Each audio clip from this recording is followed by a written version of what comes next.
Hey there everyone. I'm going to be making a pozole, and what I have right now is some breasts that are boiling right now. So this is going to be like a two-part. So this part I'm going to show you how to flavor up your meat, which is what I've been doing. When you make tamales, or if you're making a mole, or if you're making any kind of dish that you need some broth, and you need some delicious broth in it, and this will just kind of take it up a little bit, take it up a notch. Well, actually it'll take it up a lot. So by adding some flavors into your broth and while you're making it, usually I use a mirepoix, but you can actually even go more basic, and you can have that nice flavor in your meats for your Mexican foods. And I can't, let me see, can you get them? Can you get the same flavor with any other?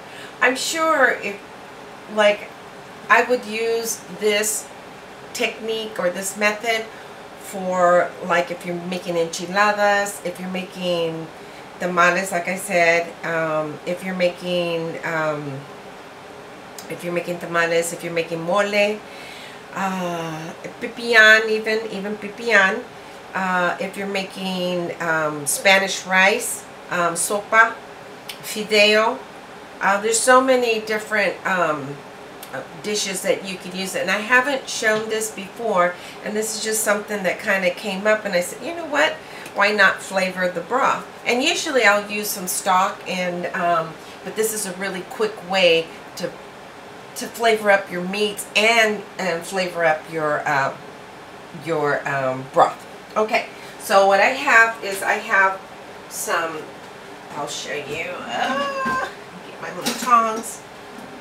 I have some breasts, some chicken breasts. So as you see, they're, and I just put enough water. These were frozen, so it's going to take a while for them to cook. So I just put enough water to cover the breasts, okay? And then, oops, that splashed. And so I'm just going to set them in there, and then I just get a big fat pinch of salt, because you want to salt your chicken while it's cooking. And you don't want to make it too salty, because you're going to be using some other salts along with when you're making your sauces and stuff. Or you don't have to use the salt. So I just put a couple of pinches in there. And then what I have is some bay leaves that someone had given to me in the backyard. If you know someone with California bay leaves, they're a little bit different than your regular bay leaves, because I've had some bay leaves, but I've never had them like this. And these are nice. I found these were given to me by someone who lived up in the mountains in the hills. So I'm going to put about, I'm going to put a few in there, because I really want that that bay leaf flavor. You don't want to, I don't know if you want to use sage. I mean, you could use sage, you could use some other herbs, you could use oregano would be a good one, like fresh oregano. But I usually like putting my herbs afterwards.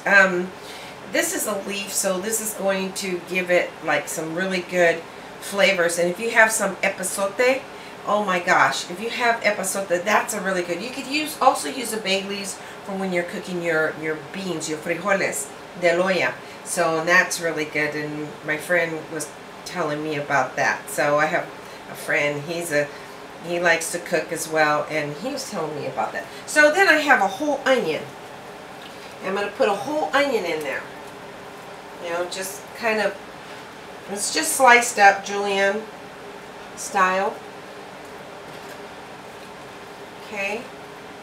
And then I have some beautiful garlic. So I'm just going to, yeah, you can cut them up if you want, but I just kind of smash them with a knife. You know, just kind of take the knife and press it down, and then take the peelings off, and then I just kind of stick them in there. And then I'm just going to go ahead and, I mean, you could see how, I mean, you could really see how beautiful this is. Okay, see how nice that is? And that's going to boil up, and it's going to flavor your meats. Oops. It's going to flavor your meats quite a bit.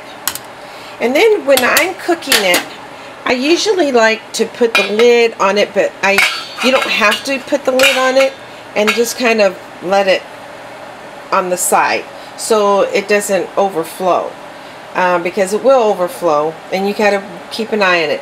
I have over here, I have some of the liquids from my pork. I did the same technique with the pork, and look at how beautiful that is.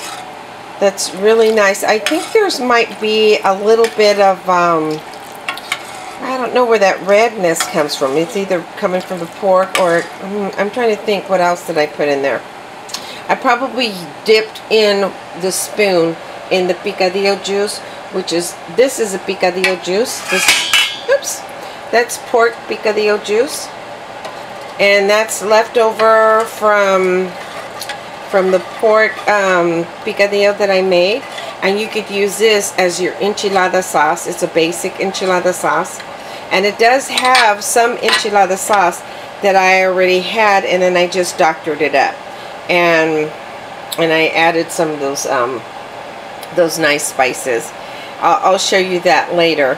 And so you have your pork, which is what I'm going to use some of this beautiful pork broth into my pozole. And then as soon as these are done, I'll show you how to make the pozole, which is really super easy. And I've done a pozole, but I think I've done a pork one. But this is a chicken one. And you could use turkey. This is a nice, you know, turkey pozole. And I'll show you how I make it. And it's so delicious and yummy. Yeah, you'll enjoy it for the New Year's after going partying all night. So, okay. I'll see you soon, and I'll show you how to make the pozole on part 2. Okay? Talk to you soon. Bye.